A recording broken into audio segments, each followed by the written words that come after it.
and welcome to The Word in Greenwich. I'm Frank Quinn. Every 2 years, Connecticut voters have the opportunity to vote for their state legislature. And on today's program, we'll meet the candidates for the 151st seat for the Connecticut House of Representatives. They are the incumbent, Fred Camillo, the Republican nominee, and the challenger, Claude Johnson, Democratic nominee. Welcome. Thank you for joining us. Thank you, Frank. I'd like to give you each an opportunity to introduce yourselves to the voters. Fred Camillo.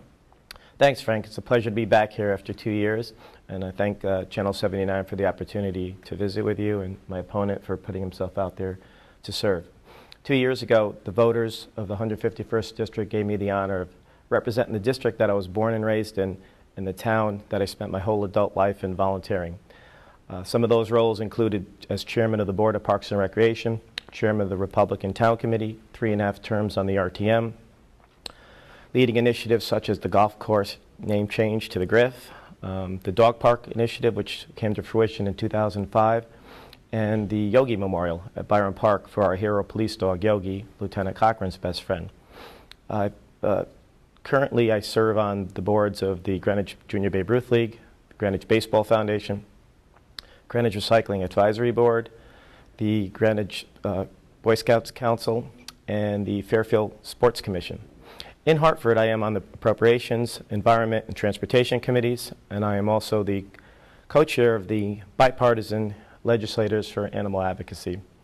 I will, I guess, hopefully talk a little bit about the legislative accomplishments the last few years and my visions going forward, but for now, I look forward to this debate today. Thank you. Very good. Thank you. Claude Johnson. Thank you, Frank, and thank you to GCTV and the people running it, and also to Mr. Camillo and to the viewers who are watching. I'm a 14-year resident of Greenwich.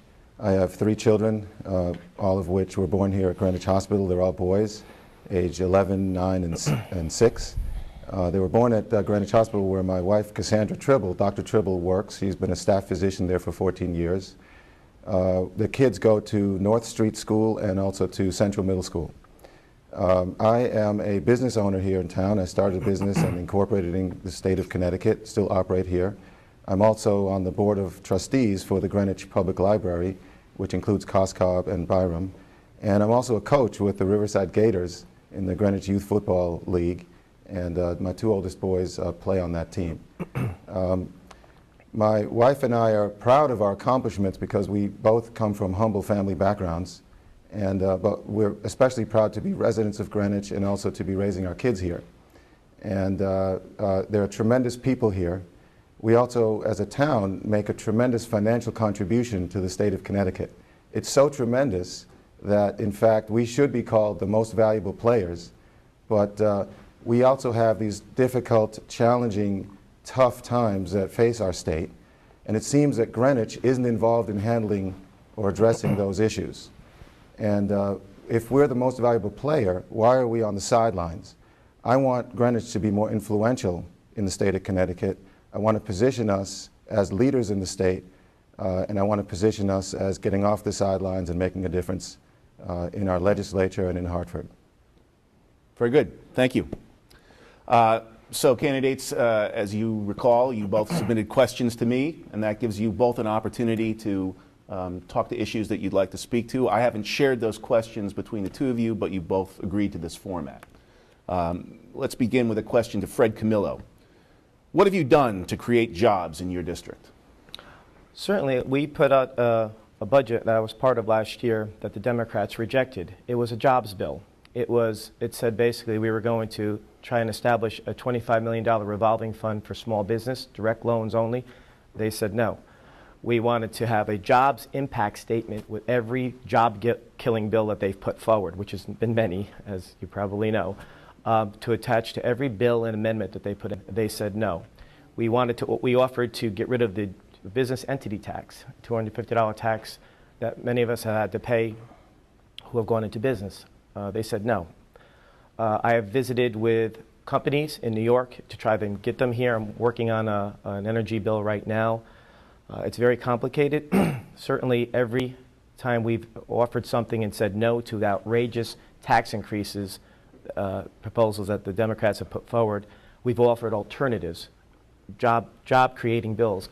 I'm a big believer in business incentives and tax credits to get businesses here. We're in competition with 49 other states as well as international companies. I've been endorsed by the Connecticut Business and Industry Association and NFIB, which is the voice of small business in this state. They think I'm a very good advocate for business in this state, and we're certainly hoping that we get more numbers up there to create some ideological balance to make this a pro-business state. Under the Democratic leadership, 34 of the last 36 years they've controlled the State House. We are now ranked between 38 and 50th in business competitiveness. Most of us have us closer to, most of the studies have us closer to 50. That has to change. The only way that's going to come is with more Republican representation up there. Very well. Claude Johnson, what will you do to create jobs in the district? Thank you. I am a small business owner in the district, and I want to point out, first of all, that Connecticut actually ranks very high in terms of concentration of many different types of businesses. We have started to lag behind a little bit in terms of the growth in certain sectors. But I would say that what people really need right now is not only jobs, but also income opportunities. And people say jobs, and that's a buzzword, but you can't have a job unless you have businesses. So I'm fighting for businesses. I know from firsthand experience what that's like. But what I want to say to the viewers and to voters is that there's nobody in leadership that's actually showing us how to create jobs or how to create income opportunities for individuals. So I would like to do that. My game plan basically is to help inspire people on how to create something from nothing. I started my business with nothing but my library card.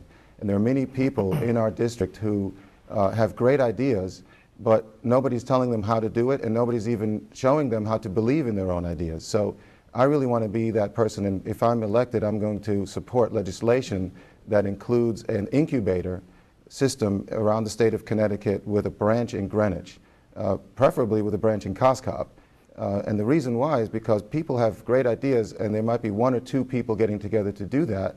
But the Small Business Administration and the Connecticut Innovations Organization, great programs, usually are only for businesses that have maybe 50 or more employees. That's what they consider small. What I consider small is one or two people trying to get up on how to use Facebook, how to set up an online merchant account, how to market using online marketing tools. And I think that that's what people need. Not just in online, but in all other areas. Fred Camillo, would you like to reply? Sure. I too was a small business owner at age 19. I also was one of the founders of Greenwich Recycling, which is a company that's still in existence and that I'm an officer on. There are a lot of great ideas that we've promoted that have been turned down so far up there. I love the work here, earn here, live here concept we had, which is if you went to a state school and you graduated, in order to keep you here, we would exempt you from property tax for the first 10 years and the income tax for the first 10 years, and that would, as long as it was saved for a down payment for a home. We lose between 24 and 34. We're number one in losing that demographic in the country. So clearly there's a lot of reasons why we're not that competitive, and I think I've been very, very vocal, and I've been fighting for that since I've been up in Hartford.